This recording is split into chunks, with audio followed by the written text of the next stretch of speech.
Roll it. Oh, yeah. 6 pre-rolls blowing out Anthony's eardrums, starting with Freshly. Revamp your routine this fall with Freshly and save for a limited time. You order today, you get $140 off your first 5 orders at freshly.com/JRVP. That's freshly.com/JRVP for $140 off your first 5 orders. Freshly.com/JRVP for $140 off your first 5 orders. Freeze Pipe. Smoke like royalty without paying a king's ransom at thefreezepipe.com and use the code JRVP for 10% off. Shop now. You get free shipping at thefreezepipe.com. Use the code JRVP for 10% off. Trade Coffee's back. Upgrade your coffee today with Trade Coffee. Let them take the guesswork out of finding your perfect cup. Right now, Trade is offering our listeners a total of $30 off your subscription plus free shipping at drinktrade.com/JRVP. That's drinktrade.com/JRVP. $30 off your subscription to the best coffees in the country. drinktrade.com/JRVP. Black Buffalo has been a sponsor for a long time. They have nicotine-free options called Zero. They're everything you love about dipping, but without the actual tobacco leaf or stem. Head to blackbuffalo.com. Use the promo code JRVP at checkout for 25% off your first order. That's the best offer you'll find. Code JRVP for 25% off your first order at blackbuffalo.com. We've got 2 more. We're setting records here. What are you laughing at? It's just funny to watch you flounder. I'm not floundering at all. I'm thriving. You're drowning. Imagine you, if you had to do this, you would be drowning. I'm nailing this. I just said you're drowning, and that's your comeback? A lot of times... I'd be drowning? Well, yeah, you'd be drowning more. But sometimes I am drowning early. I think I've been nailing it.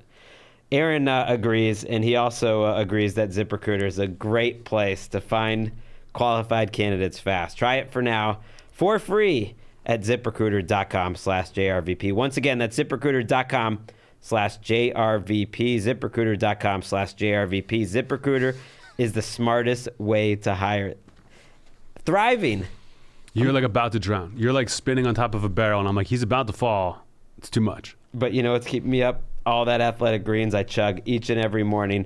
You can get a 1-year free supply of immune-supporting vitamin D, 5 free travel packs with your first purchase. Makes it so easy to get all the vitamins you need every day with just 1 scoop. Visit athleticgreens.com/JRVP for a free 1-year supply of vitamin D and 5 free travel packs with the first purchase. That's athleticgreens.com/JRVP. I like that, we include some little goodness in the middle of all the ads, so people just have to listen all the way through. But that was some record-setting stuff right there. That was good. You're like the Micro Machines guy. I wish I was. I am looking forward to talking about a backpack full of gasoline today, the dangers of getting a butt lift, and when you're too old to become a comedian. That's all coming up on episode 181 of the Jeselnik and Rosenthal Vanity Project. JRVP. Junior Vice President. It's so easy to be great these days because everyone else is so weak.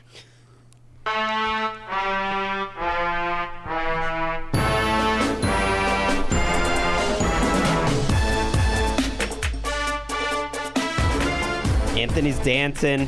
We're feeling it. We're here on yet another election night. America Decides 2022 with Anthony and Gregg. We were here last time. You remember that? It was the old Biden versus Trump. I forgot about that. Yeah, I mean, we're like Wolf Blitzer. It wouldn't be election night without us. I voted today. I've got my I voted, like last week I did the mail-in ballot. I have my sticker. Gregg did not wear a sticker. I mean, that's kind of performative at this point if you sent in the mail-in, thing already. Plus, by the time this gets out, polls will be closed everywhere. Maybe Hawaii. Like, there's some people who love the YouTube feed in Hawaii could check it out. I think it's important to vote. I don't care. I don't care who you vote for. I have my preferences, but I just think people should go out and vote. And if I can show that I voted, then let it be performative. I'm happy. I'm happy to get the sticker. If you go and vote, and they give you a sticker and you don't put it on, you're a better man than me. I don't know how you do that. I don't wear a lot of stickers, but the voting sticker, I'm excited to get it. I'm proud to have it. I am too, but when it's a mail-in ballot, you're like, I didn't know what to do with it. I think I just put it up in the house. I dropped it off on a Friday evening, last Friday. I left it there. I think No one would see me. If someone sees me on the street on like election day and I'm wearing the sticker, like, okay, Jeselnik voted. You know, I'm a public figure. I got to vote. What I'm sick of, I don't know if it's like this for you. This is the first election year where I've gotten texts. God damn it. I get so many text messages every day. And for some reason, when I bought my cell phone, I never had a cell phone before until I got it in Pennsylvania, before I drove out to Los Angeles with you. And so for some reason, I'm getting Pennsylvania texts and California ones. So my phone is like every day, 10, 20 texts. It's driving me nuts. And I don't know how I got on these things, and I don't know how to stop it. But I honestly might get a new phone number. I've had the same phone number for 20 plus years, but I might change it just to get away and never give it out again. Like, I do not answer my phone anymore. I don't think anyone does. Everything's a spam risk. I get so few phone calls, and What if you see, text messages now are terrible. Gregg Rosenthal coming on. I'm psyched. I answer it, but you would probably be like, "Hey, let's talk." You would text me that, but taking away my texting is brutal. Every text I get, it's awful. I hate it. Stop doing it. I don't understand whose mind they're changing. Like, you're just making people mad. If I didn't think voting was so important, I would not vote just to protest the text messages. Yeah, I don't need to hear from the Firefighters Association again. Like, back off, Firefighters Association. I don't know why it's the firefighters and the police association. They're just texting all the time. But both of them get me mad. Too many. I've been getting texts from Dr. Oz, texts from Fetterman, and I'm like, this makes me mad. That doesn't all make around. any sense. I don't get it. Mine is a New York cell phone number. I don't get anything from New York. That doesn't make any sense. You probably never changed your registration from your childhood house. No, somehow? I You never did. had it registered there because I wasn't living there at the time. You never voted I there? had a California phone number. I got it in Pittsburgh before I left. I've never gotten a Pennsylvania anything until this, and I've switched carriers since then. I went from Sprint to AT&T, so I don't know how this is following me, but it's in there and it sucks. You can also get rid of, some of the people in your phone that know your number. If you change your number, maybe you're not that disappointed they don't have your new number. Yeah, I think but I just like my number. I like saying my number. It's easy to remember. That I enjoy it. What is it again? If your phone number was 8675309, you would never change it, right? That's not my phone number. That's the phone number from the song, Jenny. Tommy Two-Tone. Is that who sang that song? I don't know. I think so. Yes. It Yes. is? I mean, Okay. it was a strong guess. It's good to see you. Hold on. I'm still yeah. before you start slobbering my knob. I want to keep talking about the election. I think it's weird now, and I don't know if it's always been like this, but you used to find out on election night what was going to happen, and now I feel like it's weeks because everyone's voting by mail or absentee ballot, right?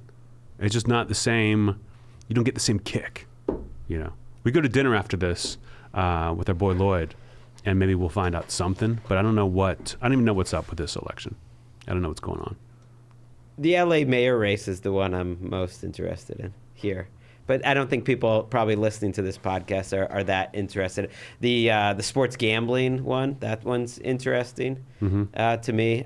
Their ads were so bad that I think people are voting against it just because the ads were so bad, which makes sense to me. I don't care either way on that one. And the mayor's race, I'm like, I'm voting my way. But if the other way happens, I'm not furious.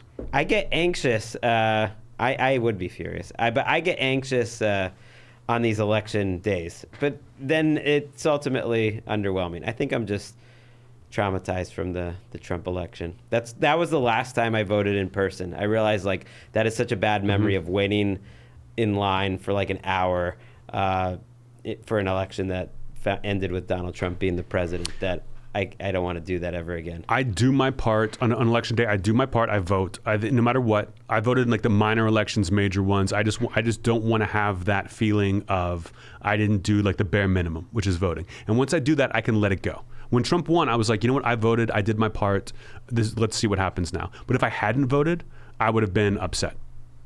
So vote so that you have a clear conscience no matter what happens. That's what I say. I agree. We were together when Joe Biden was finally ruled as the victor in the 2020 election. Yeah, we were in San Diego, and that's when we found out.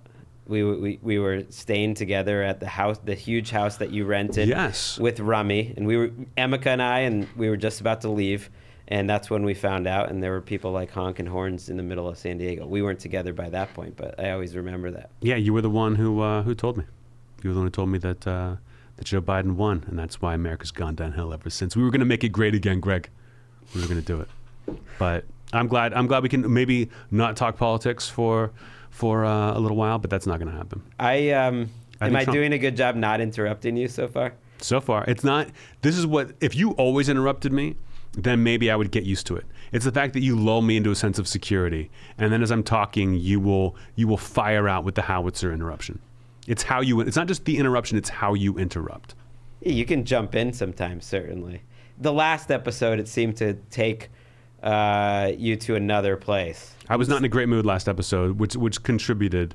But when you're not in a good mood and because you interrupt loudly, you know what I mean? I do everything loudly. You come in hard, and then your voice kind of tapers off. But your interruption is so successful because you come in loud and fast.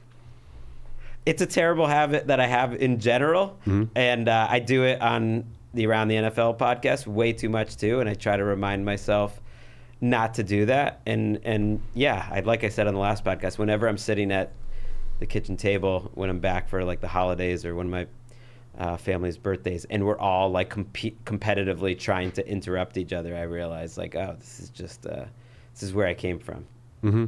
And me and my kids do it too. Like everyone's just dying to talk. We have so many great things to say. It's good to get checked on your interruptions, I feel like. Because I interrupt people sometimes too. And someone's like, hey, you're interrupting me. I'm like, oh, thank you. Like I'll try to dial it back a little bit. But you get excited. You're talking to me. You're talking to the Jez. You want to get something in there. I've got some business to take care of real fast. New tour dates. I announced new tour dates like a week or so ago. And throw that bitch up on the screen. And for the people just listening, starting in January, we got Spokane, Washington, and these are all comedy clubs. Spokane, Washington, West Palm Beach, Raleigh, North Carolina, Fort Wayne, Indiana. I've been to Spokane and West Palm. I have not been to Raleigh or Fort Wayne. In February, I got Louisville, Kentucky, which I've been to, not this club. Oklahoma City, I've never been. I'm very excited for Oklahoma City. I'm very excited. Why? Going to buy some cowboy boots. Oklahoma City sounds like a cool city. I've never been, and a lot of these places I've never been, and so I'm excited about that. March, I've got West Nyack, New York. I got Sacramento, California. And then in April, I've got Madison, Wisconsin, Rochester, New York. And then in May, I finish it out with Huntsville, Alabama, which I've never been too excited about. Huntsville is like, it's like redneck Alabama mixed with NASA and tech. Like they've got NASA's got offices there. I don't know. I don't know if they fire shuttles from Huntsville, but I hear it's cool. St. Louis, Missouri, one of my favorite cities in the country. Go Buffalo, Birds. New York, which I love. And Indianapolis, finishing it out at the end of May. And I announced the tour. I announced it on social media. And a lot of people were like, why is he going to these cities? Like, I don't understand. People just think that's the whole tour. That's not it. I'm going to be touring for years. And I did this these 7 weeks that I'm almost done with. I'll get into that in a second. And then I'm going to do these comedy clubs, and then I'm done with comedy clubs. That's the comedy clubs. I'm going to take the summer off, and in the fall, I will have many, many more tour dates. And if your city's not on this list, and hasn't been on the list I'm completing right now, then it will be on. It will be on there. I will be coming to your city. I will be coming to all the major, major cities in the country. So don't you fret.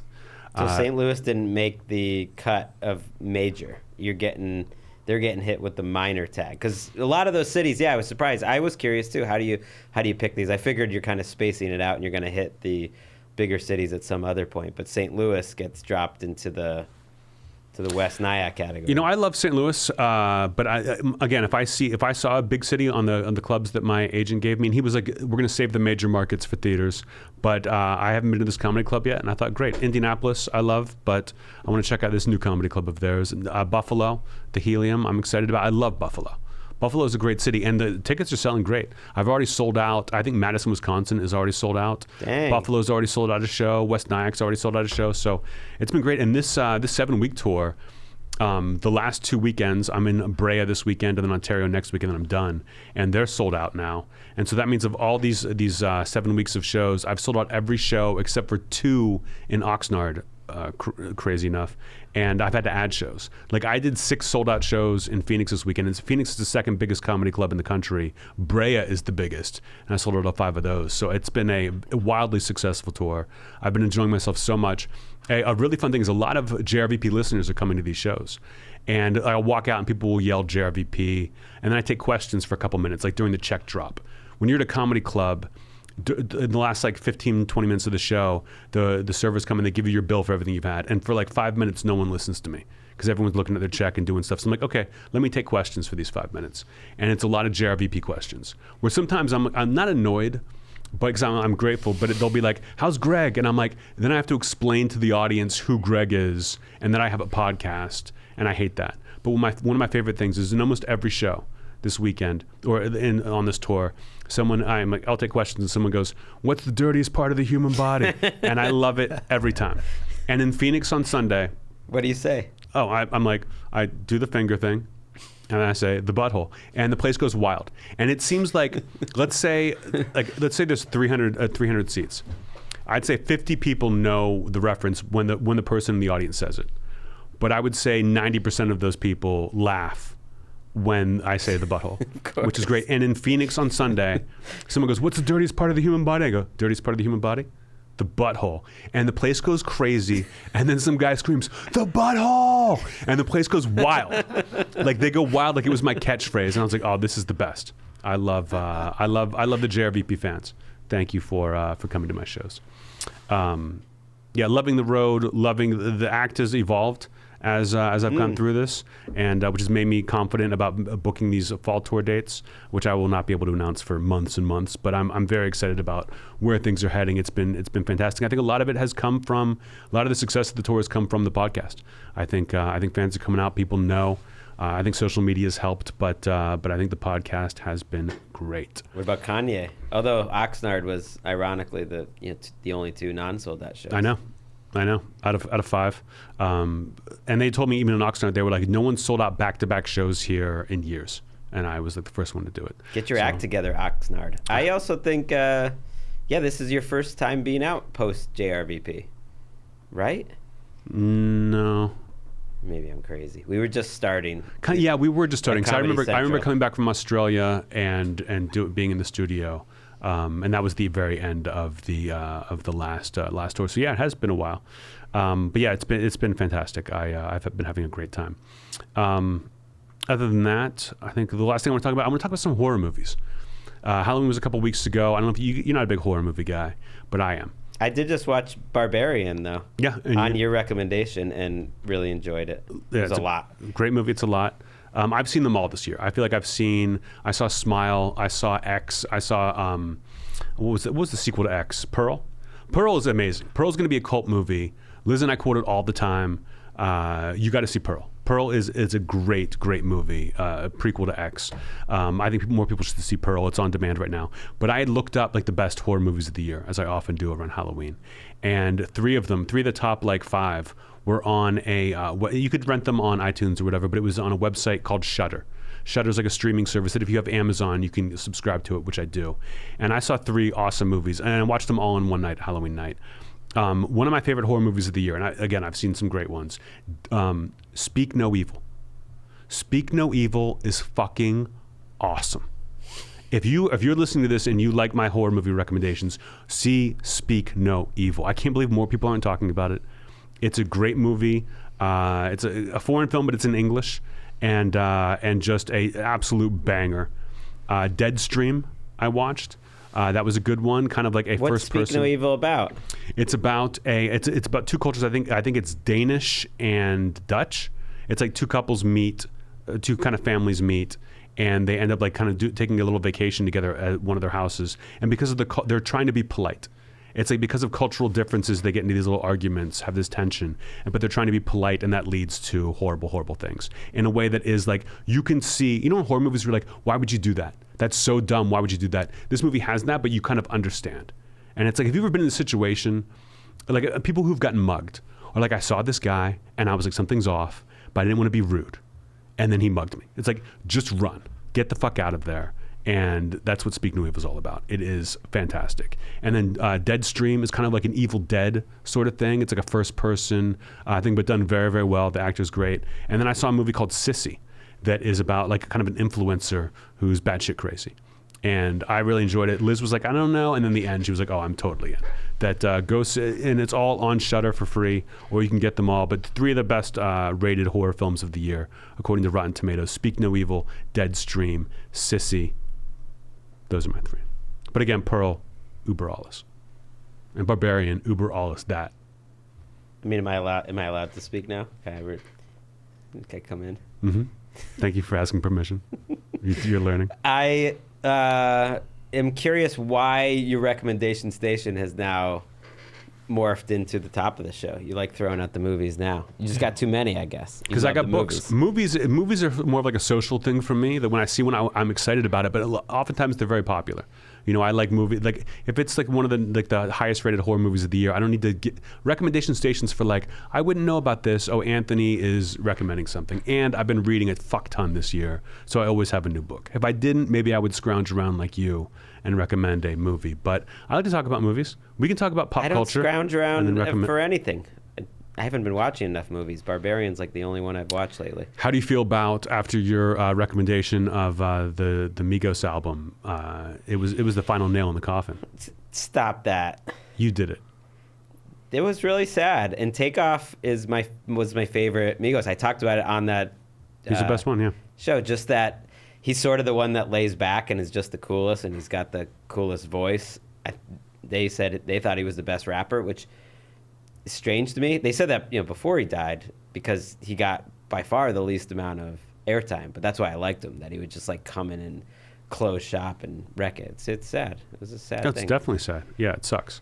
I just thought it was interesting that right after, because you didn't recommend it the week it came out. Yeah, I know. I was listening to the shit out of that album. Still am. It's a really fun album. Like the 6 or 7 best songs in it are awesome. Thank you for taking responsibility. Anything else from the last 2 weeks you want to get into? I mean, I couldn't help but notice here after your little screed about hoodies, you're wearing a hoodie-ish thing. I mean, it's a sweater with a hoodie, but it's still a hoodie. Yeah. It's like a dressy hoodie. But you just said you're too old for hoodies. Yeah, but not if it's like a sweater, like a nice, sweater hoodie. You say that like everyone knows that. Just look at the Bill of Rights of when to wear hoodies. Listen, I like everyone hoodies. knows that sweater hoodies are okay. I like hoodies. I love cardigans. Okay? I'm not giving away hoodies. I'm not like done with hoodies forever, but I used to just wear them all the time, and now I'm a cardigan boy. But if I show up in a hoodie, you can't be like, hey, what's up? You like cardigans now. I'm not going to work out in the cardigan. You said you were too old for hoodies at this point. That's all. Too old to only wear hoodies. I mean, how can you even tell if it's a nice hoodie or not? I have nice hoodies that cost a lot of money. Maybe. Yeah, that's how you can tell. Okay. Look at the price tag. And again, like this is, when I bought this online and I thought it was going to be like a sweatshirt, and when it showed up, I was like, oh, this is knit. This is like actually really nice. And this is the first time I'm wearing it. So congratulations to anyone who watches this on YouTube. If you're listening, you don't know how good my hoodie is. You don't get to see it. You don't get to show off. You don't even know I voted. You gotta watch this on YouTube. Our subscription numbers are getting up there. We're inching up towards 10,000. But then I see some fucking dork comic I don't respect who has like 3 million. And I'm like, oh, we've got a ways to go. And again, they've been doing this for 10 years, but we need to build this. Some people are, their whole business is YouTube subscribers, and we are late to that party. But I do like the people that say they like the reactions. That it really changes it watching on video. I don't know if I would do that. I still think it's an audio medium, but I'll say this. Now I'm thinking about, now that I'm booking like the bigger tour in the fall, I'm thinking about when do I do a comedy special, And kind of it's like, well, I've performed everywhere I can perform with this. If I don't film it, it's just going to be gone. I can't really go anywhere and do it anymore. And I don't know if I'm going to do a Netflix special again. I don't know, and maybe it'll be like an HBO special, maybe something else comes along, maybe Amazon. But YouTube is a big one. A lot of my friends now are doing it straight to YouTube and getting a ton of views. But to be successful with that, you have to have like the foundation in place, which is getting subscribers to your channel. Then you put it on the channel and you get a lot of numbers. So if you want me to just dump a special on YouTube and everyone can see it for free, subscribe to the YouTube channel. And then if the numbers are way up there, maybe it makes sense for me to do it for free. Otherwise, you got to subscribe to something else. So do you want to subscribe to my YouTube channel for free? Or do you want to subscribe to Netflix for $1,000 a month? The choice is yours. And now it's time for Did We Get Any Notes? Did we get any notes? Notes. Did we get any notes? Notes. Did we get any notes? Oh, fuck yeah, we did.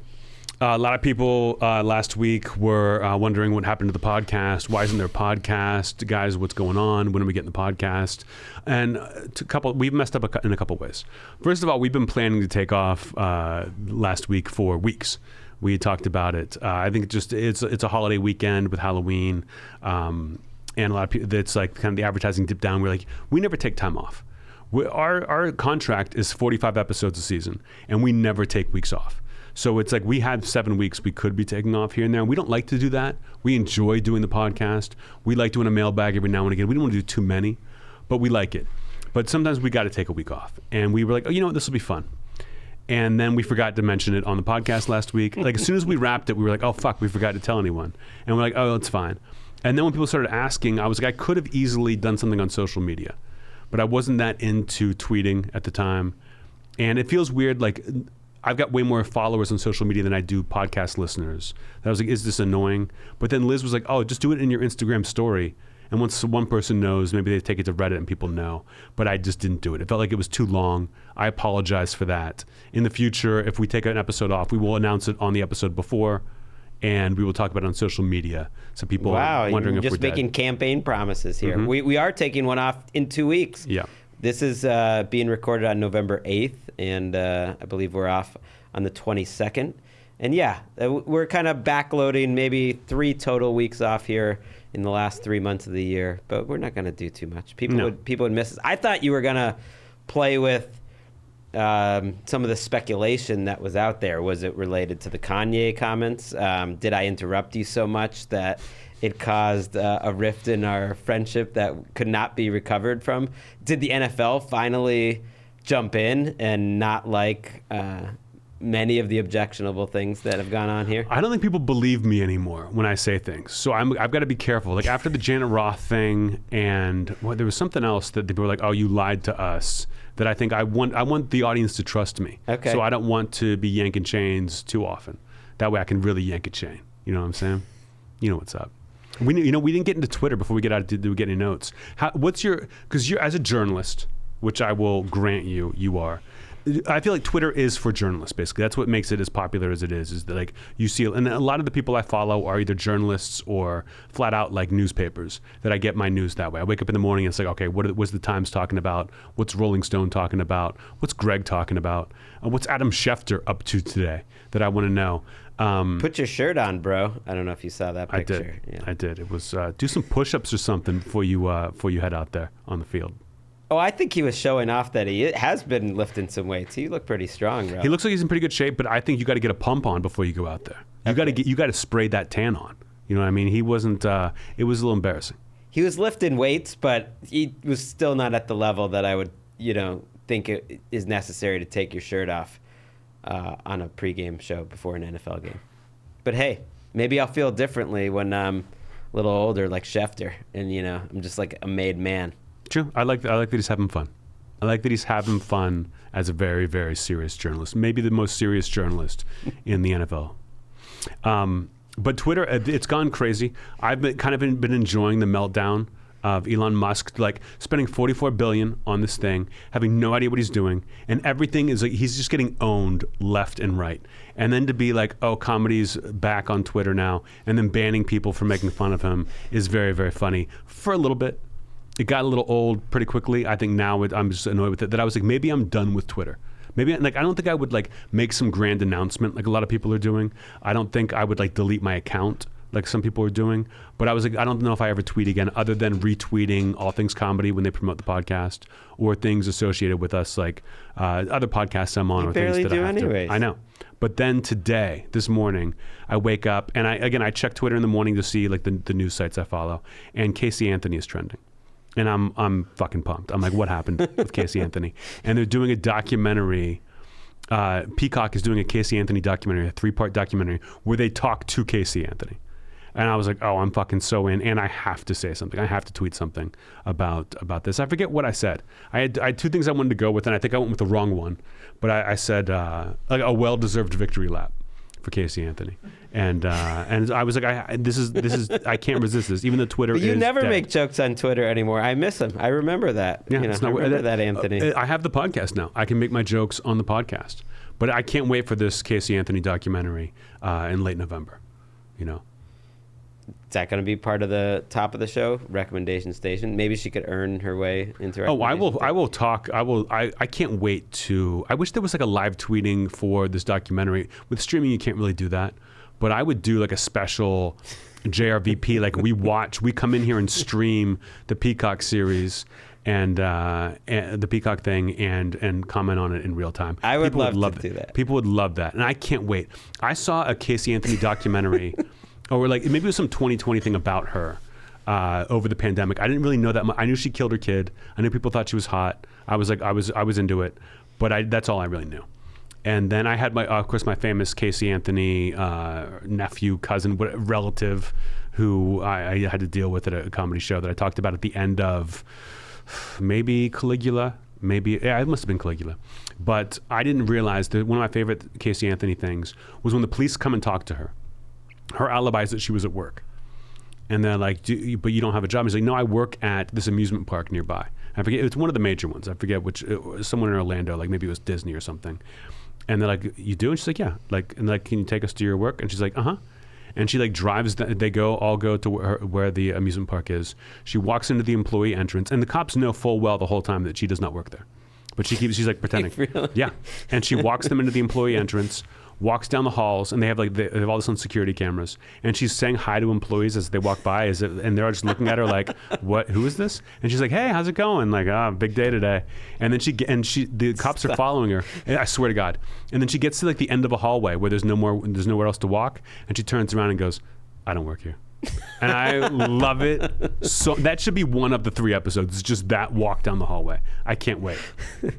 I also think it was, good material that she did there, but maybe not the smartest move, because like 100% of people who go to a workplace and say hi to people, oh, how's it going here today? I've killed their kids. Mm-hmm. Like that's how you know someone's killed their kids, is if they do that. Yep.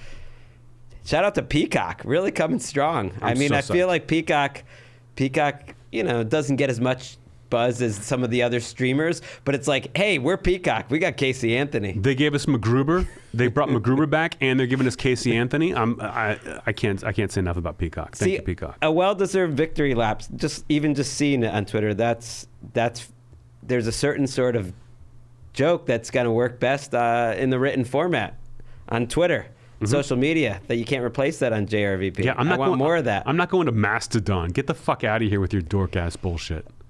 I am annoyed, about the Elon Musk thing, in that it's revealed how meaningful Twitter is to so many people that I like and respect.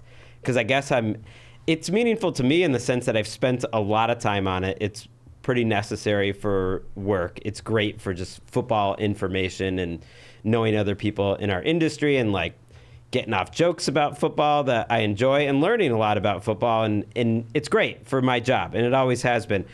But just like the self-seriousness with which everyone has taken this whole Elon Musk thing indicates to me like, oh, Twitter is like, it's like a core part of their lives in a way that I just saw it as this thing that's fun and you just get jokes off.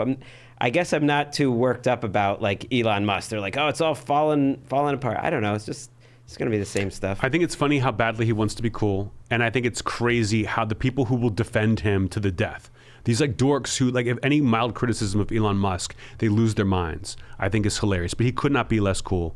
Will you pay $8 a month for a blue check mark? No. Will your job do it for you? Because you are a journalist. The NFL might say. Yeah, they might do it. I feel like having the blue check mark now will be embarrassing. Like I'm such a mark, essentially, that I'm going to do this. It doesn't seem like anyone really will pay for it. But if you're a journalist and your boss and your company pays for it, then it's fine. But I couldn't imagine. I mean, listen, I've been paying $8 a month for a long, long time to Twitter.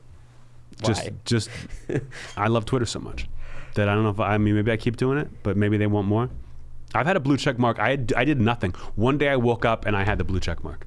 And this is a long. They just gave a bunch of comedians one day, but if they take it away, like, I don't know, are people going to impersonate me? Like, it seems like a road to ruin if they start doing this. I guess like it's all maybe poorly run and people get like really into the insidery Twitter stuff at all, but it's very easy to just condense your Twitter experience. Like, I already had Elon Musk muted. I might go blocked, so that you just don't hear anything about it. You can even, put in his name and have that all muted. It just seems like something that's not worth wasting your time. People, it's gonna mess with the algorithm, and misinformation's gonna get on the latest tweets bandwagon. All you need is press the latest tweets button. You don't need any algorithm. You just see it as it comes. They're not. Yeah, I don't worry about the algorithm at all. I think that the racism is a little insane. Like, the use of the N-word went up like 500% after he did this. But again, I follow so few people, and it's mostly like professional stuff that I'm not that. It doesn't change my experience, and I don't care if my Casey Anthony tweet doesn't get the traction it should. Like, I'm not worried about that.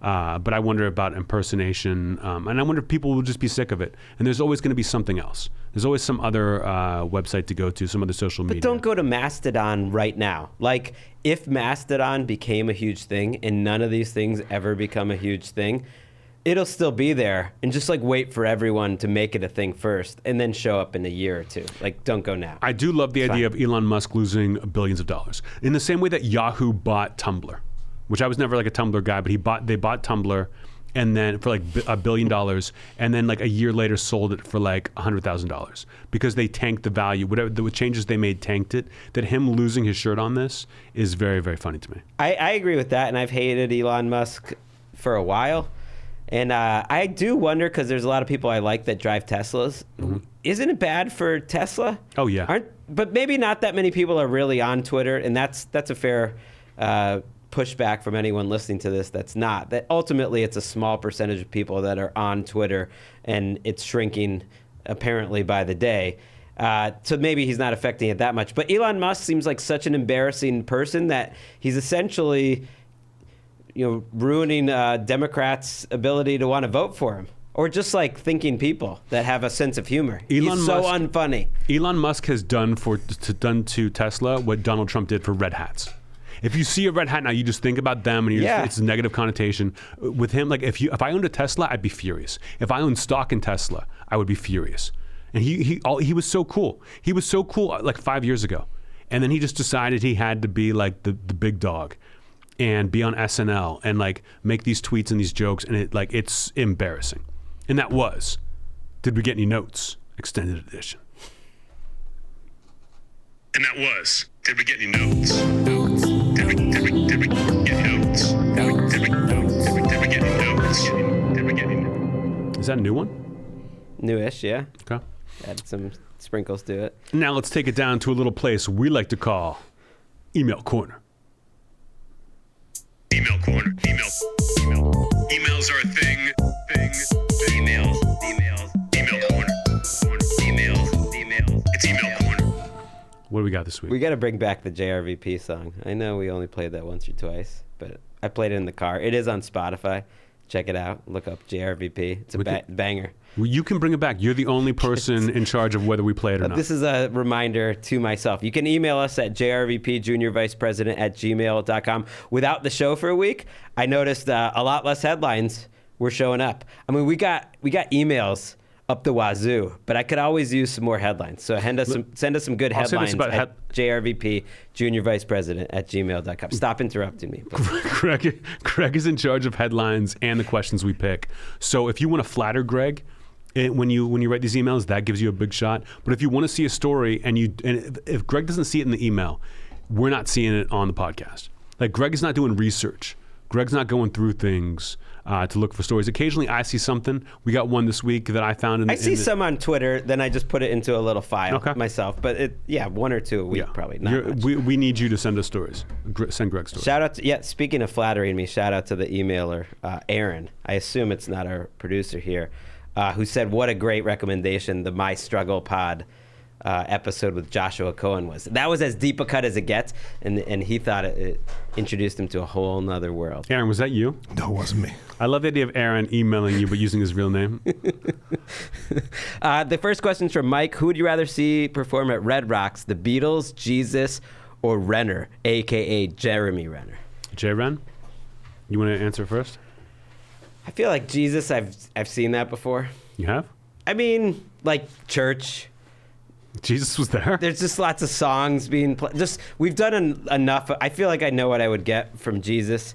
There's a lot of like church jams. You know, the Beatles. There's only 2 of them left, so that would just be depressing. That would just be Paul and Ringo. But I think they mean they come back to life. This is like you're in almost like a alt universe where you could see the Fab Five. The Fab Four. Why is this an alt universe? So Jesus is real. Yeah, but he says the Beatles. He doesn't say Paul and Ringo. He says the Beatles. Okay. So I would think it's the Beatles. Okay. I think it's got to be Renner. I mean, every time I see Renner, it's an incredible experience. But seeing him there at Red Rocks, and we're so tight with him, like on the hopes that either we can get backstage or maybe he even like has us up there to put his, our arms around his shoulder and sing the chorus of his big song. Okay. Can't believe it's so ironic that you would forget the name of Heaven Don't Got a Name. Listen, that's a good answer. It's not a bad answer. It's a wrong answer. Here's the right answer. All of them. Okay? First of all, it's Red Rocks. That's where Jeremy Renner rehearses for shit, is Red Rocks. He's gonna be dominant. He's headlining the show. Beatles are opening. Jesus catering. Because listen, I don't care how you feel about religion. Jesus was a garbage musician. He's playing a tambourine at best, and he's just okay. But catering, Jesus could handle that. I'm talking fish. I'm talking bread. I'm talking all the wine you can drink from Jesus. But Beatles open, like old school Beatles, the 4 of them. They come out, give the girls something, before Jeremy Renner comes in and mans it the fuck up. I think that's an amazing answer. I mean, it did say who you would want to see at Red Rocks. I don't know if that's who I'd want to see. Having Jesus provide a gefilte fish or whatever, I don't know if that gets You could done. see him doing it. You could see him giving out the fish, and he'd be having a good time. You think Jesus isn't a Beatles fan? You think he's not a Renner fan? He's going to be enjoying it. He's going to be crowd surfing around with a basket full of bread and fish. Right. And why? And you were saying I couldn't think of, the name, ironically, Heaven Don't Have a Name. But I was trying to think of Main Attraction. That's my favorite Renner song. Oh, yeah. I always forget that's a Renner song. I think that song belongs to the people at this point. Right. It's one of those, it's been used in a commercial, of course, and you're just like, this is a timeless song. Who even made this song? But it's Renner. Nomad is another favorite of mine, also featured on the Arctic Dogs motion picture soundtrack. It's great. His cover of House of the Rising Sun. That's actually his encore. He plays all the originals up top, and then he comes back. Maybe he brings reincarnated George Harrison out with him for the encore. That would be nice, but I don't. He's gonna bring him back just to overshadow him. I don't know. And do you remember seeing Arctic Dogs in the theater? Just so we wanted to experience Nomad in the IMAX. That was pretty dope. Yeah, it's like the dogs are just. It feels like they're like right in your face. They're just like galloping through the snow, and you can almost feel the little particles on your face. And then like the song that Renner sings when his favorite dog dies, just like it breaks your heart. It's tough. I wonder if could Red Rocks survive the Renaissance? Like would they be Black Rocks after that? Would he take all the red out? How can it be a Renaissance if he never went away? He just keeps amping it up. And that was. Did we get any notes? No, what? Did we get any notes? That was. Did we get any I mean, that's. You went back in time to fuck up. I was like, wait, are we done with Email Corner? No. We just started it. I don't know. It just felt like we needed some music. What did you try to play there? No, that is what I tried to play. David from Windsor asks, he's 52 years old. Is he too old to become a comedian? Great question, David. I was reading something. I think I was reading on Reddit. I sometimes just scroll down the front page of Reddit, and it was something about people it was either something like people who have made your hobby your job. Like how has that worked out? A lot of people were complaining. They were like, I used to have a job that I didn't really care about, but I loved my hobby. And then I quit my job and made my hobby my job. And now I just I don't enjoy it because it's a job and I don't have a hobby anymore. Then I think I would say at 52 years old, it's tougher because the first couple of years of doing stand-up, I was just getting my ass handed to me and zero respect, and it was tough. But I was 23 years old, so I was too dumb to know any better. I would say you have to start when you're dumb, so you don't understand how you should be treated by people. So 52 is hard, and it's going to be hard to make friends in the comedy community. But normalize making comedy a hobby. Go do stand-up. Get out there. It's creative. You meet people. It's fun. Don't try to be like getting on TV and having a career out of it. But go out, go to an open mic. Take a comedy class and try stand-up for the first time and just get up when you can. Put on a show yourself. Invite your friends. Have it and enjoy doing comedy. Don't feel like you have to make it a career. So I think 52 would be a great time to do that. And a lot of times you could be very successful just by getting up there, and it's a different perspective than all the other people at the open mic. You know, it's a lot of like young kids making the same jokes. You're a 52-year-old man doing this. There's value to that. So embrace that and just don't be sweaty about it. Don't try too hard, I guess. Just enjoy it and be relaxed and enjoy being a comedian. It's great fun, and you can do that at any age. That's good advice. Just try to be good at it. Don't worry about where it goes. Yeah, make it a hobby. Don't try to make it a career. That was my problem when I started my tennis podcast, Courts of Thunder. Is that still going? Made my hobby. It's sort of tailing off. During the football season, we stopped, but I think I wanted to stop because I had that sensation. I like tennis too much as just a hobby. I don't need another job. I certainly don't need any more podcasts. A lot of podcasts. You got to lose one of them. That's for damn sure. Our next question is from Bailey. He or she is asking that she's in her early 20s, or he, I don't know. I'm looking for clues. But she's asking, when you're in your early 20s working a normal career and you don't find your coworkers interesting, you don't have your best friend from college along with you, what ways would you approach becoming ingrained in the culture of a new city that you moved to? How did you do so when you moved to LA? How do you approach meeting like-minded people if you didn't have your art helping surround you with other artists? Do you have any regrets or things you wish you would have done when you were young and before you were famous? Any advice from you guys on just being a young person in a major city would be great. I'll try to make this quick. Yeah, again, coming to LA, I did have stand-up comedy after a little while to get into. I think you got to do activities, like do clubs, play kickball. You know what I mean? Like do like kind of stupid things that are just fun and you meet people. Do like a bowling league. They have like things for young people to do.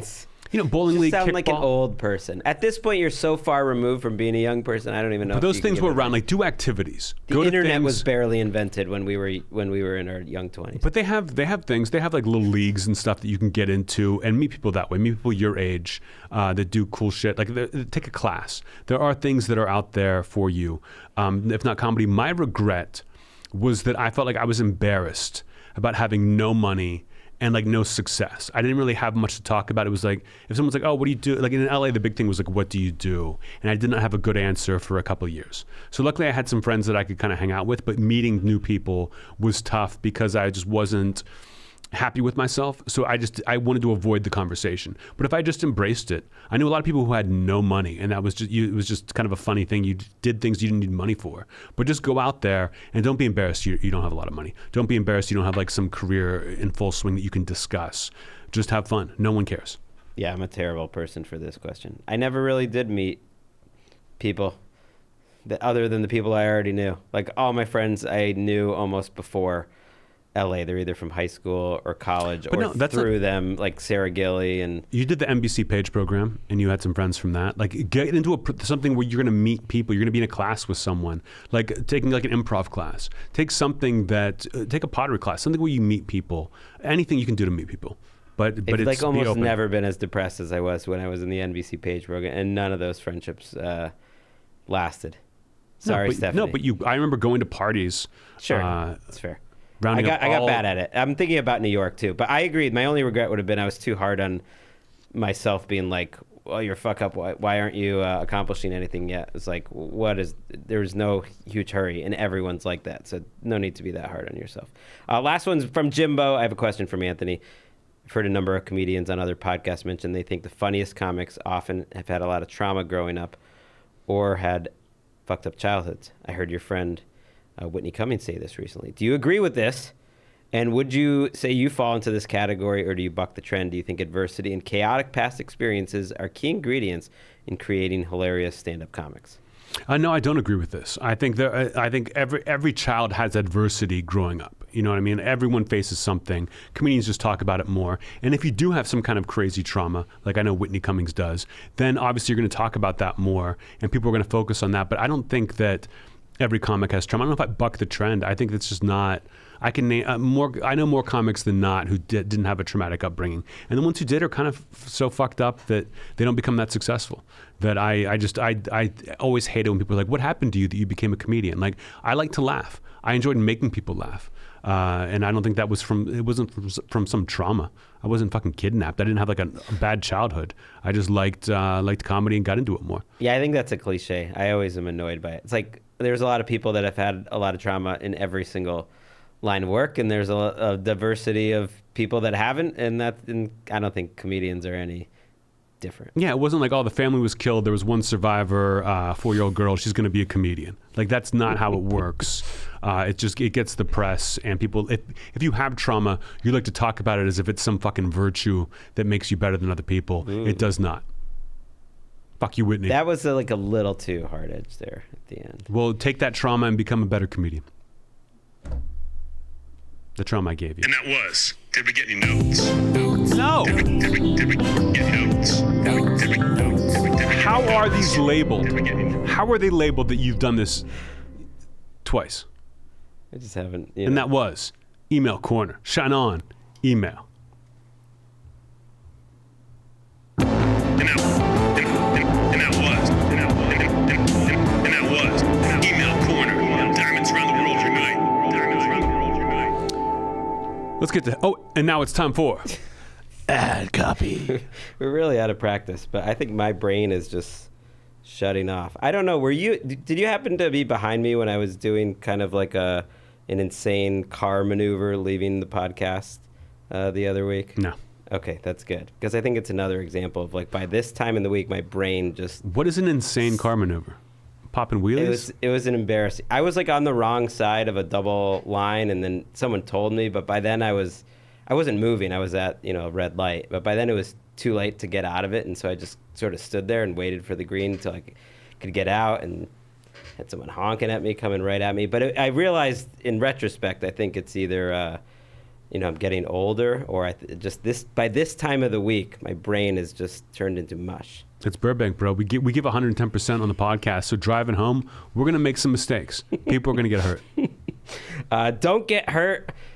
Order Trade Coffee. That's not their slogan, but it's mine. Going to a coffee shop is great, but it's not something most of us can do every day. You can't afford it, and you can get better coffee with Trade Listen, Coffee. Don't get bored with your coffee at home. Save some money. People are like, oh, I like to go to coffee shops because I'm just sick of the same thing at home every day. Get Trade Coffee. There's only so many kinds of things you can put in your coffee. Different kinds of sweeteners, different kinds of milks. But you can get a different kind of coffee almost every time you have coffee with Trade Coffee. Get a variety.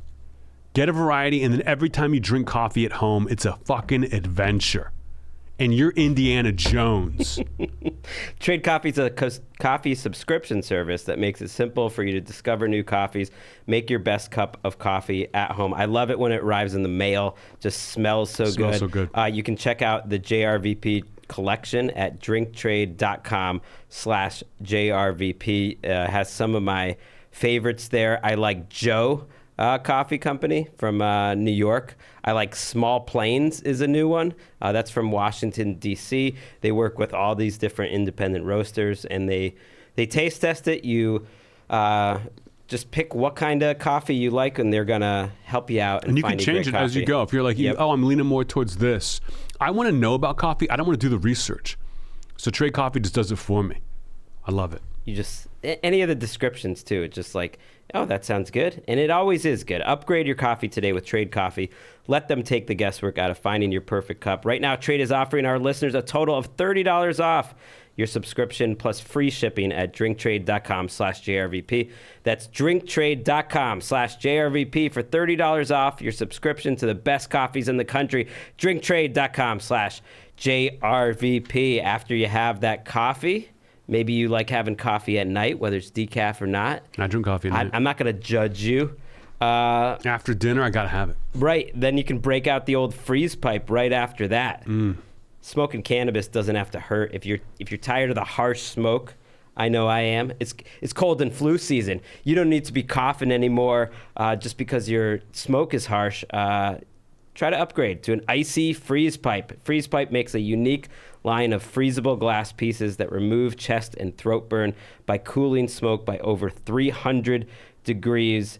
Having a glycerin chamber on the pipe or bong is the biggest difference-making attachment possible. No amount of water filtration. You can't put ice cubes in your bong. Like, none of that is going to make a difference. What freeze pipe does with their hand pipe or their bubbler or their bong is just make a nice smooth smoke for you that you almost don't even feel it. I like the process. I like being like, okay, I'm gonna smoke. It's late at night. I'm done with all my stuff for the day. I want to take a hit. I go into the freezer, pull it out, snap it together in like 30 seconds. It's easy. Hit it up, and then it's simple to clean. It doesn't stink. It's very good. You got to put the chamber in the freezer for about an hour before, so just you always leave it there, and then you enjoy bigger, colder rips. So if you're looking for a little more bang for your buck, you get freeze pipe. Smoke like royalty without paying a king's ransom at thefreezepipe.com. Use the code JRVP for 10% off. Shop now. Enjoy free shipping at thefreezepipe.com. Use the code JRVP for 10% off. Then after that, you had a little coffee, you take a little freeze pipe, you're going to be hungry. And that's when it's time to dig into some Freshly. It's football season right now. It's sweater season. It's fall. I'm wearing a sweater today. It's rainy in LA. It's cold. And that's why you got to hook up with the Freshly fall discount here. What is the discount? $140 off your first 5 orders at freshly.com/JRVP. What's your favorite? My Freshly favorite, every time we talk about it, anytime I get some Freshly, I'm going straight for the chicken parm. The chicken parm, my mouth is watering right now just talking about the chicken parm. It's so good. And these meals are quick. It's like 3-4 minutes in the microwave. You don't have to put it in the oven. You don't have to preheat a goddamn thing. You take out the Freshly, you throw it in the microwave, and you have a fresh, healthy meal that tastes good. I wish to God this had been around 20 years ago when I first moved out here. It would have changed everything for me. This is, guys, if you don't have a lot of money and you don't care about what you're eating, you're not like, you're not a gourmet, you're not going out and going to hot restaurants, you don't know how to cook, Freshly is the best life you can lead. Get that chicken parm. Delicious. My mouth is seriously watering. I can't. Yeah, you take over. You can choose. It's the right portion size. I like the chicken tikka masala. I like the steak peppercorn. I like the pork carnitas. I like when there's a lot of meat involved. But if you don't want meat, they don't have that. They have gluten-free options. They have dairy-free options. They have plant-free options. They have anything you want. Check it out at their website. Revamp your routine this fall with Freshly. Save now for a limited time. Order today. You get $140 off your first 5 orders at freshly.com/JRVP. That's freshly.com/JRVP. $140 off your first 5 orders. Freshly.com/JRVP. $140 off your first 5 orders. You heard it. If you're not eating Freshly, you're not eating. And that was Ad copy. Let's get to headlines. Roll it.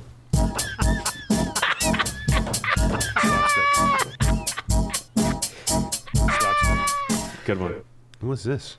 It's a new one. I like that one. But that's not the headline song. That's just like an in-betweener. Sometimes I play the headline song. Sometimes Are people sending you new ones? Or you just haven't found them yet? Our guy who I shouted out, and now I'm forgetting his name, he sent me some new ones. So. That's quite the shout-out. That was a couple weeks ago.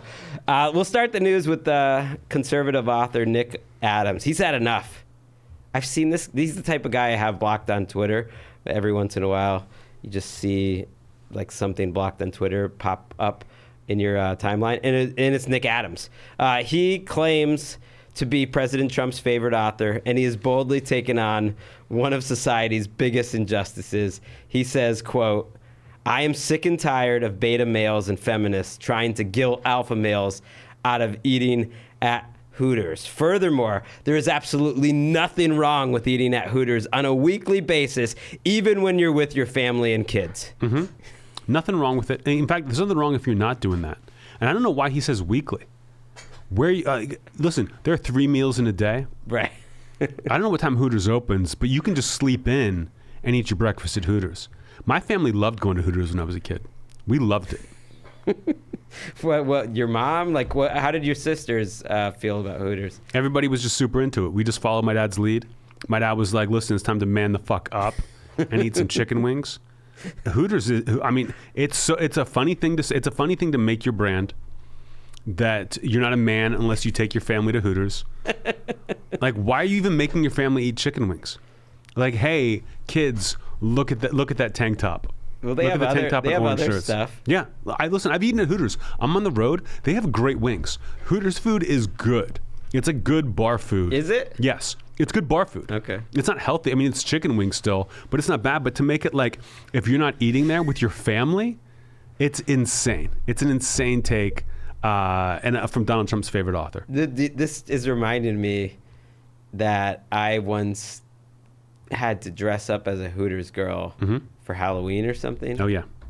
You don't remember this? I mean, I do now, but it just came to me as part of our fraternity when we were. It was pledging. a So fraternity embarrassing. sorority mixer, and the older guys, we were pledges, and the older guys made people dress up as things because they thought it would, like, if believe we were we did wearing a this. stupid costume, that we would feel more comfortable talking to girls. But they just got us really drunk, and we were a bunch of. I don't think I was wearing anything. I think I was just normal. But you had to wear a Hooters costume. Other people had stuff. I do remember, the thing I remember the most is that you passed out at some point in the night. I don't think you embarrassed yourself there, but you woke up like at dawn in the fraternity house that was so gross. We hadn't cleaned it yet. And you had to basically crawl home still in the Hooters outfit. So that was the embarrassing part for you. It was not the party, but the getting home from the party. And you did not hook up at the party. That's for No. damn sure. I remember that. I don't regret joining a fraternity. It happened, but you still. I would not advise to. I say these stories, and I'm embarrassed. I'm chastened. We were 18. No, we were 18, maybe 19 at the time. Right. It's okay to do that then. I don't know why we listened to the older guys. I mean, it led doing to the Jeselnik and Rosenthal Vanity Project. JRVP. Junior Vice President. So I can't say I regret it, but I can't believe I did it, and I do find it embarrassing. I don't find Nick Adams's take embarrassing because, okay, you can have some fun with it. It's like beta males, alpha males, but like he does nail what feminists and beta males, I include myself in that, like what we always talk about. Like our first line item, like our action item when we all have our meetings is like, how do we prevent the alphas from going to Hooters? You know what I mean? Like we're always just getting together and we're like, how can we guilt them? Like I hate when they go to Hooters. What is our strategy going to be now to guilt them into not going to Hooters? It's a PG-13 restaurant chain. Why are you bringing it up at all? Why? It's like, you don't watch porn with your family, you fucking cuck. Like, who what? When did he say this? And he keeps on saying it. He brings up Hooters all the time. So I think he tweeted it and then it caught fire and these guys obviously are just looking for attention. And then he turned it into a whole thing where he's doing videos on it. He's always talking about it. It's a whole thing. He said, furthermore, alpha males eat wings and beer and drink beer at Hooters with the boys. Beta males nibble on tapas at Spanish vegan cafes with their wives. Being an alpha male is not defined by how unhealthy what you're eating is. I don't. Is he saying that like it's the beer and the wings that make you an alpha, or is it like having a waitress who was wearing a tight I think shirt? being in a place where guys can be guys instead of just ordering those tapas at the Spanish vegan cafes with your wife. It's like, how many tapas do I gotta eat? I'm still not full. I need more tapas. Listen, if I'm at a restaurant where the waitress isn't uncomfortable, then I'm a beta. I'm an alpha. I want to go where they hate their lives. It's a very funny thing to die on. I It's a very funny hill to die enjoyed on. multiple Hooters waitresses like responded to it and be like, or former Hooters waitresses that look, it's the betas that are showing up to Hooters. Like, do you think that the customers of Hooters are uniformly respected by the women that work there? Yeah. Yeah. All right, opening time. Ladies, pick up your panties. These guys are coming back in. It is It is such a wrong take and aggressively wrong. And to be tripling down on it makes me laugh so hard. I just like that it just seems like that this is such a big focus of the rest of society is to stop everyone. No one's stopping you. No one's talking about it. Everyone's fine with you going to Hooters. No one's shaming you for it. It's just the strange voice in your head. It's not cool. It's like, hey, you want to go to Hooters? I haven't been working out enough. I don't know if I'm going to fit in Hooters. And not since Jason Whitlock went on Tucker Carlson has someone so self-owned themselves in the media. I do want to read one last tweet from him, or one last quote. He said, "Hooters is a safe space where alpha males can bond together and be alphas without the socialist feminist beta left getting in the way. Put down the Fortnite controllers and go to Hooters with the boys." So now he made it generational. See, he's going down to the next generation. Put down those Fortnite controllers. Be a real man. It's a little weird. Now my chair's squeaky. Maybe Aaron just switched chairs with you weeks ago.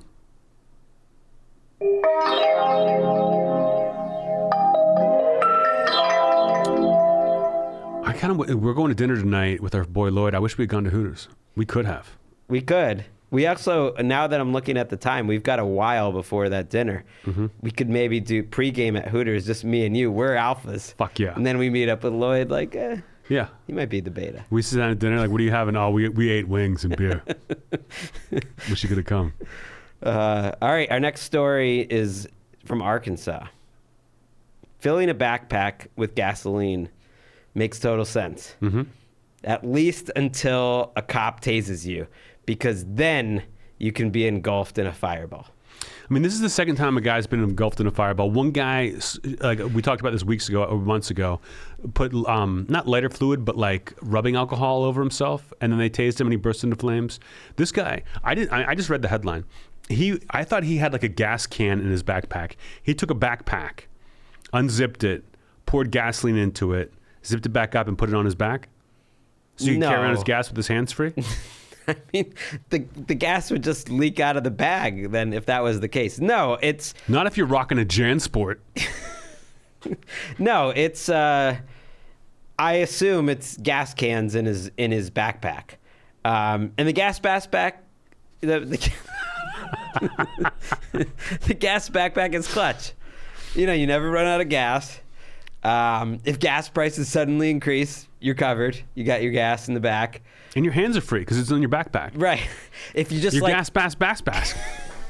Your gas pass backpack is also cool if you ever just kind of want a little bit of smell of gas on your hands. I like that smell. It is a good I think smell. It's manly. I sometimes pour a little gas just on my wrist and then show up to Hooters with my alpha buddies. Mm-hmm. Just like that's what we do. Smell each other's fingers. But then if you get tased, then it's a backfire. That's the risk. If you get tased, why did he then get you can tased? become a human fireball. Why did he get tased? He was a motorcyclist, and he was driving around 100 miles an hour without a license plate. So you want to lie low if you've got the gas pass backpack. Gas pass back pass? If you've got that on your back, I would say lie low. You don't have the license plate, but he wasn't. He was going really fast, didn't have the license plate. The cop pulled him over, or at least tried to, and then the guy jumped off the motorcycle and ran with the backpack away from the cop. Total rookie mistake. At that point, get rid of the gas backpack and just run. You'll run faster. But he didn't. He was running with the backpack on. The cop eventually caught up to him, tased him, and he turned into a human fireball. I would think it's like, you can keep my bike. I'm taking this gas with me.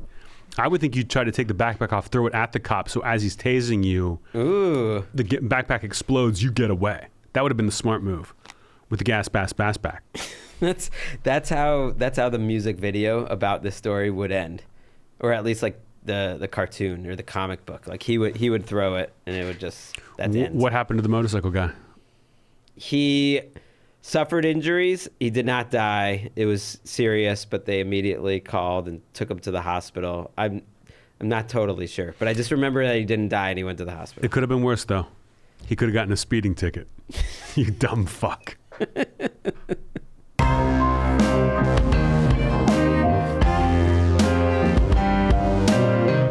And now it's time for Ad copy. Zip Recruiter. Zip it up. You hiring, Anthony? Fuck you. Actually, I am. I'm looking for an assistant right now. Interesting. So any type of role that you're looking for. Maybe it's someone to wear many hats, which can be challenging, or maybe it's a simple position to fill, like an assistant. Although I would imagine your assistant would have a lot of different roles to fill. So it might be taking you forever to find a great fit. We actually are using, it's going through my management. My management assistant is helping me find this and doing all the meeting people before I meet them. But they are using ZipRecruiter as one of the many tools. Look at that. Whether you need to hire an assistant or a civil engineer in New York or a pediatric nurse in Nebraska, that's one of the great things about ZipRecruiter. They can find you qualified candidates for any job wherever you live. You can try it for free at ZipRecruiter.com/JRVP. You want to find people with the right experience. Like what? I don't know what you're looking for. I'm looking for someone to watch my dog while I'm gone and run little errands and, Okay. So they don't have to fix anything. They have to call some handyman. but some experience doing that or some good references would certainly help. ZipRecruiter can help you there. 4 out of 5 employers who post on ZipRecruiter get a quality candidate on the first day. Try it for now for free at this exclusive web address, ZipRecruiter.com/JRVP. Once again, that's ZipRecruiter.com/JRVP. ZipRecruiter.com/JRVP. ZipRecruiter, the smartest way to hire. Zip it up. Athletic Greens is getting it done in my house every day. I take it on the road. I take it on the road with me. Oh, yeah. I bring the packets and I put the bottle up. Liz has been with me, so I got the 2 bottles. I got the little stack of travel things, and then as the weekend goes on, I see the pile getting lower, and I know I'm almost done with that weekend. But it's great. It's great for travel. I don't know. Are you supposed to use it all like every single day? Because if you just use it on the road, if you're a guy who travels a lot, and you just bring it on the road because the food is terrible a lot of the times. You wake up, you're getting nutritious Athletic Greens, and I say this every time. I love Athletic Greens. Athletic Greens loves us. My gut health has improved. You're not fat, but you got that little belly. Your stomach is just kind of sticking out there a little bit. Athletic Greens takes that down. It takes it down. You look better in T-shirts with Athletic Greens. And there's no law that says you can't drink 10. Right. And I think the idea is drink it daily, but if you want to drink more, you could. It's like a daily habit. First thing in the morning, I drink my Athletic Greens, go get some coffee, come back, drink more water, eat some breakfast. That's my jam. Same. Me and Emeka at the house drinking every morning. It's time to reclaim your health. Arm your immune system with convenient daily nutrition. If they're not going to say it, I will. Cold and flu season, it's here. I got my flu shot this week. It's 1 scoop in a cup of water every day. That's it. No need for a million different pills and supplements to look out for your health. To make it easy, Athletic Greens is giving you a free 1-year supply of immune-supporting vitamin D and 5 free travel packs with your first purchase. Visit athleticgreens.com/JRVP. Again, that's athleticgreens.com/JRVP. Take ownership over your health. Pick up the ultimate daily nutritional insurance. Finally, big day for ads. And I know everyone loves our ads. I know you love us reading the ads. You love us watching the ads. I know you love Black Buffalo. It's made. Why is your voice getting sexier? I don't know. I just felt like I'm seeing the end of the race and I'm starting to sprint. I'm using the energy that I got left, and Black Buffalo's getting their money's worth. If you're over 21 and you like to dip or chew tobacco, whether it's pouches or long cut, you have to try this tobacco alternative, Black Buffalo. It does not have the actual tobacco leaf or stem, but everything else that you love about dipping, pharmaceutical grade nicotine. It's made of edible green leaves, food grade ingredients, all sorts of different flavors. Like I said, long cut or pouches. I think it's small batch. And this is the future. I wish this had been around when I was way too young to be dipping and I was dipping, because I'm sure your breath is better. I'm sure it's like less gross around the ladies. They have mint. Even though ladies can do it, they've always had mint. But having it like a non-tobacco is a huge step forward. And let's say you're used to dipping. You're playing video games. You like to dip. You're at work. You like to dip. It just puts you in the zone. But you're getting a little antsy because there's too much nicotine in your system. Take the nicotine-free one. Throw in a nicotine-free. Mix it up a little bit, and you're going to be living your best life. You're going to feel like Joe Rogan. They do have those nicotine-free options. They're called Zero.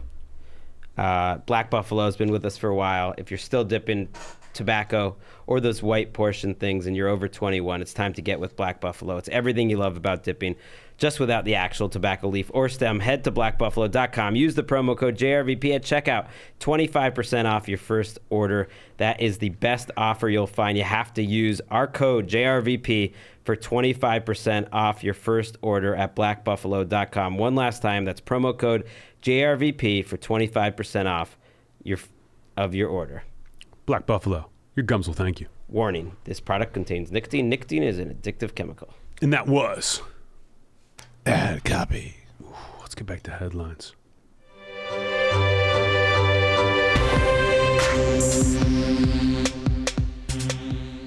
We must have had a 6 ad episode.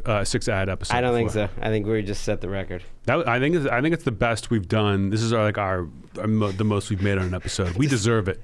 We deserve this. Does every show talk about that? Like we are always talking about that. Like how well our ads are doing, how many ads we're doing. That's what we do. That's our thing. I don't listen to any podcast I don't know, but I got to think we're refreshing. Yeah. If people don't do that. I think people also cut away. It's like they already do the ad, and then you have to just listen to a commercial. We're organic.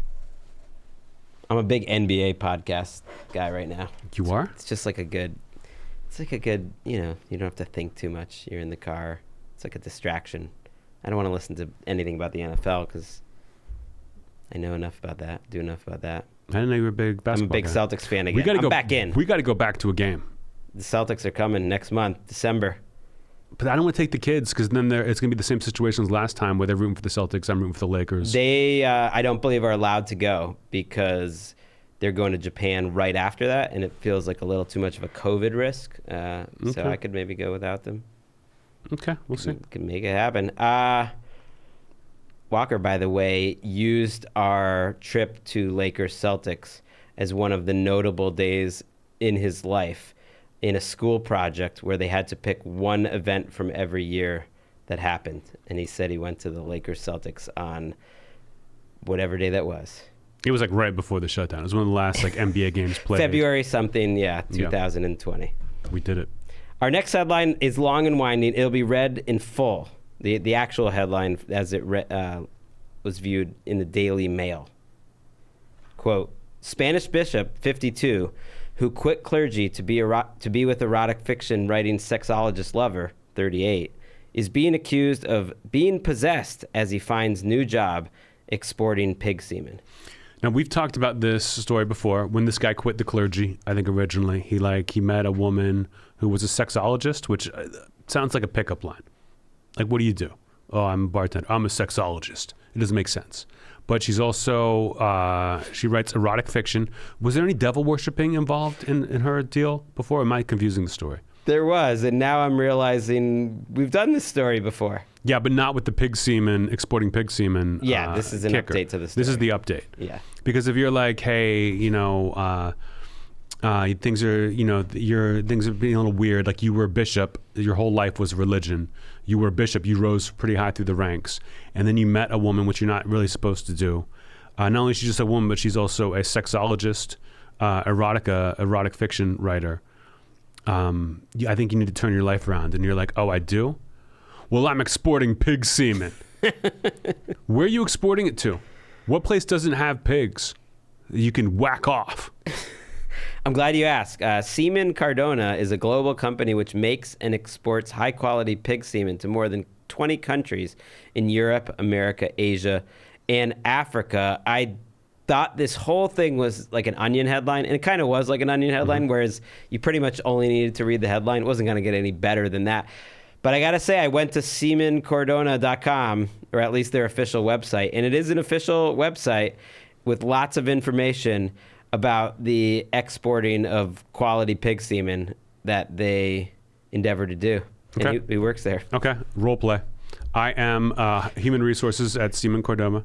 You are Semen Cordova? Cardona. Cardona. Yeah, it's in Spain. I'm HR, Semen Cardona. You are coming in for a job. All right, this is a job interview. Ready? So, Gregg, what would you bring to the company if we do decide to hire you? Like, what would you do for us? Well, I'm a hard worker. Mm-hmm. If I've got a weakness, I think it's almost working too hard. Oh, wow. Yeah. So you would just get extra semen out of it? You'd export more? Whatever that you guys want me to do, I'm going to, get it done. Whatever that is. Tell me about your life. What separates you from the other candidates? Did you used to be a bishop? I was a bishop. Okay. And you're not anymore? Not anymore. Why did you leave the church? Well, I had a girlfriend that they weren't too... Are you allowed to have girlfriends? Technically, no, and that's part of the reason why I left. But we loved each other. She's a great author. She might be looking for work too. What does she write?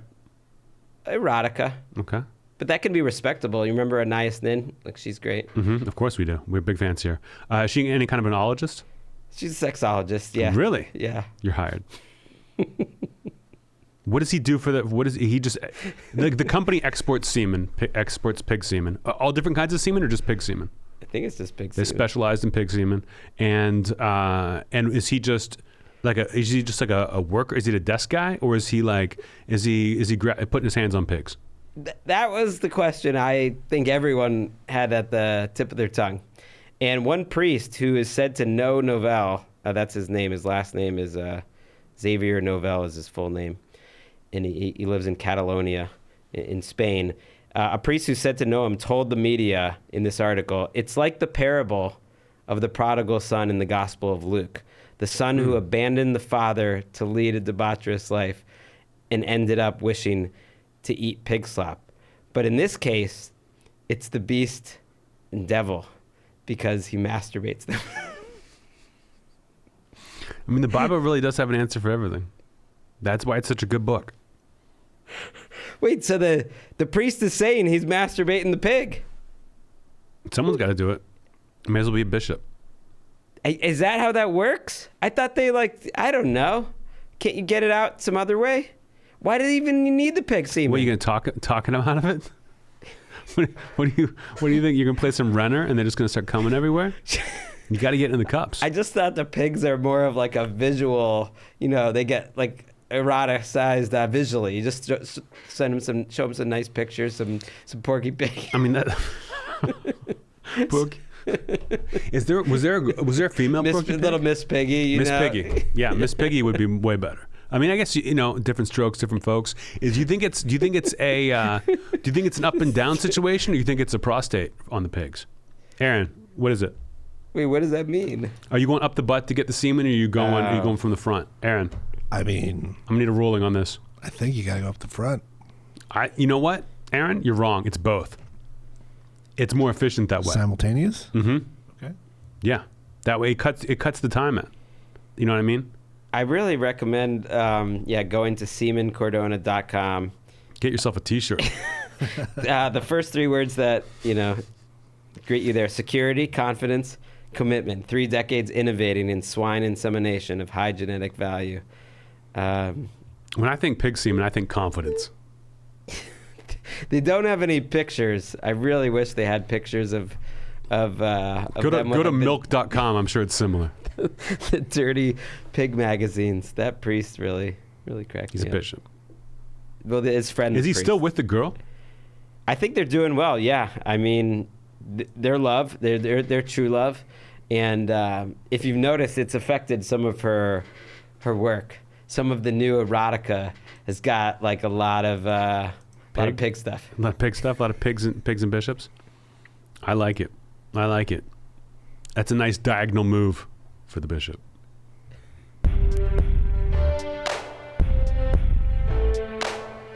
Aaron, did you get my bishop joke? I got it now. Sorry, I'm too busy looking at the Semen Cardona website. Oh, sorry. Looking for merch. Hey, make it your homepage and get back on the stick. I get it now. Yeah. That's my bad. Going from being a bishop I should have known, because I thought Anthony usually, he would have had something a little zingier there at the end. Yeah. It's a diagonal move. Yeah. What's your last? Give me the last headline, jingle. I just did. No, you didn't. You heard it. No, the last headline jingle. Last headline. I just, I don't know. I wanted to see you pressing the buttons. For some reason, that's pressing the buttons and moving to the next thing. It's too much for me. You got a hard job. Maybe you gotta get out of here. Go do some pig semen. Semen Cardona. So Brazilian butt lifts have become popular. I know you're considering one, Anthony. But you should be aware that these procedures come with risk. A woman revealed last week that her friend, close friend, had traveled to the Dominican Republic for a butt lift and liposuction procedure. But when she got back in the U.S., started having some serious health problems. And when she went to a doctor to see what was going on, she learned that one of her kidneys had been stolen. I love it. I love it. Now, I just read the other day that Brazilian butt lift is... Why do you love it? Brazilian butt lift is the most dangerous plastic surgery you can get. Yes. Like, the fatality rate is much, much higher, like quadruple, I think, that of any other procedure. And especially when people combine them. Like, you combine a liposuction with a butt lift, it's like that's when things really start to happen. And I love that whenever someone gets a Brazilian butt lift, they go to like the most third world fucking place they can. They go to the shack, like the hospital shack, and have them do it up, and then they're surprised when something bad happens. That I love that you would take, like, okay, you want to lose some weight? We'll help you lose some weight. You're coming back one kidney short. And how do you even tell people? Like, you would think you'd be too embarrassed to complain. You would just take your L in the kidney game and enjoy sitting down. Well, what's her friend that kind of made it go viral? And so, yeah, she might be so ashamed she doesn't really want it out there. But yeah, I think if you're going to get the riskiest plastic surgery procedure, don't skimp on it. If you can't afford a good Brazilian butt lift, if you have to leave the country to get it, I think you can get them in this country, right? I have no idea. I guess we don't know, but I seems have like no idea. Seems like you probably could. She said she paid $1,500 for it. That seems too low to me. If you're traveling to another country to get a $1,500 procedure, like, just assume that they're going to ask you to throw in a kidney, for it. And that's how you get the coupon. Do you call them to complain about the loss of a kidney? Of course not. Are you like, hey, I want some money back? Like, what do you say? You're not getting that kidney back. Do you even get to know your doctor's name? And how do you fly back from the Dominican Republic after a Brazilian butt lift? What do you stand the whole time? Do you lay down on your stomach? Like, I don't get how she must have stayed there for a long, long time before she realized her kidney was gone. Yeah, they are legal. I mean, they're not safe. Many plastic surgeons apparently don't do them because they think it's unsafe. But yeah, I don't know what the procedure is. I don't know if you're walking funny afterwards. It sounded like she traveled back immediately, so I think you're fine. I think you're fine to travel. I don't think you can sit down though. Why? Because you just got all the stuff put in your butt. I don't know what they put in there, but it can't. They must be like either lie on your stomach or stand. Because if you're putting all your weight on your backside right after you get your backside stuffed full of whatever, it can't be good.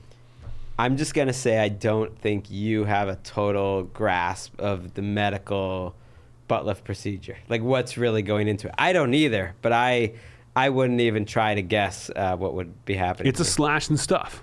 Oh, it is? Okay. It's a slash. What about the lift? Aaron, am I right? You're pulling. It looks like it kind of has to be lipo at the same time because you're pulling fat from another area and injecting it into the fat linings of your butt. Okay, so it's your fat. They're not just putting like silicone or something into your butt. It's like your own fat. They're just redistributing weight. I would still think they would be like, don't sit down. Don't get on a plane right now and sit for however long it takes to get from the Dominican Republic. Too long. Sit, like, lie on your stomach and read about David Ortiz, which I assume they do there all the time. He's on the cover of all the airplane magazines. Ortiz Weekly. Listen, I'm sure she looks great. And why don't people go to Brazil for this? Answer me that. I'll tell you what this woman is. Not the woman who sold out her friend for clout, but the woman who actually went and got the Brazilian butt lift. Okay? She's cool. I feel bad about the kidney. The doctor who performed this, JRVP Listener of the Week. The doctor. JRVP Listener of the Week. He got a kidney out of it. He's laughing all the way to the one bank in the Dominican Republic. And now it's time for Choo-choo! Recommendation Station. Gregg. I'm recommending a book. I loved this book. It's called A Beginner's Guide to Japan by Pico Iyer. I really don't like the title because it makes it sound like it's travel guide? a travel guide or a tourist book. And he is a travel writer sometimes, but it's more like a philosophy book, I would say. He's a British-born... It's not a novel? No, it's not a novel. So it is nonfiction. He's a British-born essayist, but he's lived in Japan for 30 years, and it's broken into different chapters, kind of talking about different elements of Japanese society. Obviously, you wouldn't, read this unless you were interested in Japan in some way, in different topics, and then cut up into these little, really condensed, like paragraph-length thoughts or comments on Japan, and it's so concise, but it's like so smart. It's the smartest thing I've ever read about Japan, because I didn't have any interest in Japan before I married Emika, and now it's a part of my life, and it's on some level like a confounding place. It's like a hard place to totally understand, and I think he did an amazing job from an outsider's perspective. He's not trying to claim he's like Japanese and has some special insight, but Emika read it too and gave it her stamp of approval and thought it was really smart, and that like he noticed all these things that she wouldn't have even have thought about because it's so obvious. But and like it was cultural really, things. Yeah. Okay. Yeah, kind of like he says something about like when you move to Japan, like learning the language is one thing. That's like less important than like learning how to be silent there, which really spoke to me, because so much there in communication is unsaid, is like nonverbal. Like a lot of I think Japanese is nonverbal, and like that was just one little thing. But religion, everything kind of, it's hard to put into words, but it's really good. And if you're at all interested in Japan or ever want to go there, it's not a travel guide. It's nothing like that. It's more intelligent than that. But it's really good. And I will reread it, I know, in my life, probably more than once. Cool. Sounds great. I'm recommending a book as well. This book came to my attention. It just won the Booker Prize a couple of weeks ago. It's called The 7 Moons of Mali Almeida, Almeida,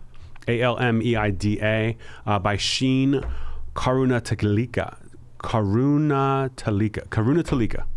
I'm going to go with that. Great book, very funny.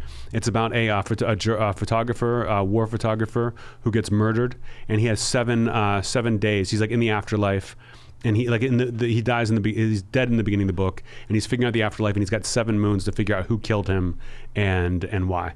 And like 400 pages, very funny, very interesting, kind of a quick read for 400 pages. But I really enjoyed it. And these books where someone is dead and they have to kind of like become at peace with their soul before they can move on in the afterlife can be very fucking corny, obviously. And this book avoids that, which gives me my stamp of approval. Finished it last night.